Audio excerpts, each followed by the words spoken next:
Hello students, இன்றைக்கி பேரலோகிராமோட altitude கண்டுபிடிக்கிற சம்ம தான் பார்க்க போகிறோம். ஸோ கொஷினில் என்ன கொடுத்துருக்காங்கன்னா, ஏரியா கொடுத்துட்டாங்க, பேஸ் கொடுத்துட்டாங்க, ஆல்டிடியூட் கண்டுபிடிக்க சொல்லியிருக்காங்க. ஸோ இப்போ ஃபஸ்ட்டு ஏரியா வந்து 3.51 அதை எழுதிக்கலாம், கிவன் எழுதிக்கிறேன். நெக்ஸ்ட்டு பேஸ் வந்து 27 டிஎம்னு கொடுத்துருக்காங்க. இது வந்து மீட்டர் ஸ்கொயர், இது டிஎம். எப்பயுமே ஒரே யூனிட்குள்ளே இருந்து தான் நம்ம இப்போது ஏரியான்னு எடுத்தோன்னா 1 சென்டிமீட்டர்னால் எல்லாமே சென்டிமீட்டர், மீட்டர்னால் ஒரே மீட்டராக சேம் யூனிட் தான் இருக்கணும். ஸோ இது வந்து டெசிமீட்டரில் இருக்குது, டெசிமீட்டர்லேருந்து மீட்டருக்கு கன்வெர்ட் பண்ணிக்கலாம். இப்போ டெசிமீட்டர் தான் மீட்டர் கன்வெர்ட் பண்ணால் டிவைடட் பை 10.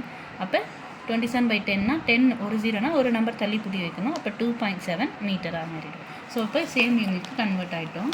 கன்வெர்ட் பண்ணக்கப்புறம் இப்போ சால்வ் பண்ணலாம். இப்போ ஜென்ரலாக ஏரியா ஆஃப் பேரலோகிராமோட ஃபார்முலா வந்து பேஸ் இன்ட்டு ஹைட்டு.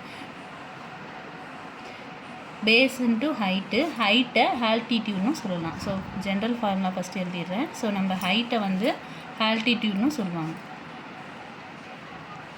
இப்போ பேஸ் ஏரியாவோட ஆன்சர் கொஷினில் கொடுத்துருக்காங்க 3.51. ஸோ 3.51 பேஸ் வந்து நம்ம கன்வெர்ட் பண்ண யூனிட்டு அதை எழுதிக்கணும் 2.7 இன்ட்டு ஆல்டிடியூட் தெரியாது. ஸோ ஆல்டிடியூட் அப்படியே வச்சுக்கலாம். இப்போ இந்த 2.7 ஈக்குவல் இப்போ எது கண்டுபிடிக்கணுமோ அது மட்டும் ஒரு பக்கம் வச்சுக்கிட்டு ரிமைனிங் ஈக்குவல்ட்டு கிராஸ் பண்ணி கொண்டு போகணும். ஸோ மல்டிப்ளையில் இருக்க 2.7 ஈக்குவல்ட்டு கிராஸ் பண்ணும்போது கீழே டிவிஷனுக்கு வந்துடும். அப்போ 3.51/2.7 ஈக்குவல் டு ஆல்டிடியூட். ஸோ இப்போ இது டிவைட் பண்ணோன்னா நம்மளுக்கு ஆன்சர் கிடச்சிடும். இப்போ 3 டேபிளில் டிவைட் பண்ணுறேன்.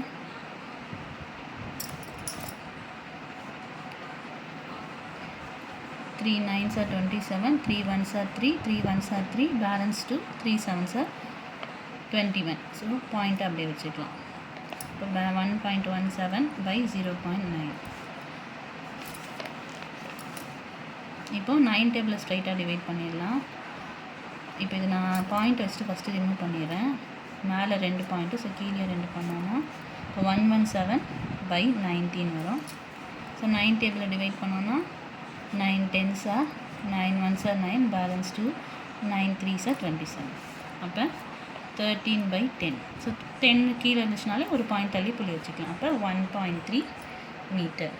ஸோ இப்போ வந்து நான் கொஷினில் பேஸ் டிஎம் இருந்ததுனால இப்போ இது வந்து ஆல்டிடியூட் வந்து மீட்டரில் எழுதுறோன்னா 1.3 மீட்டர்.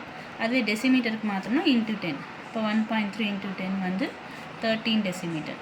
ஸோ இதுவும் கரெக்டு தான், இதுவும் கரெக்டு தான். யூனிட் மட்டும் கன்வெர்ட் பண்ணி 2 ஆன்சராக எழுதிருக்கோம். அவ்வளோதான். தேங்க்ஸ் ஃபார் வாட்சிங்.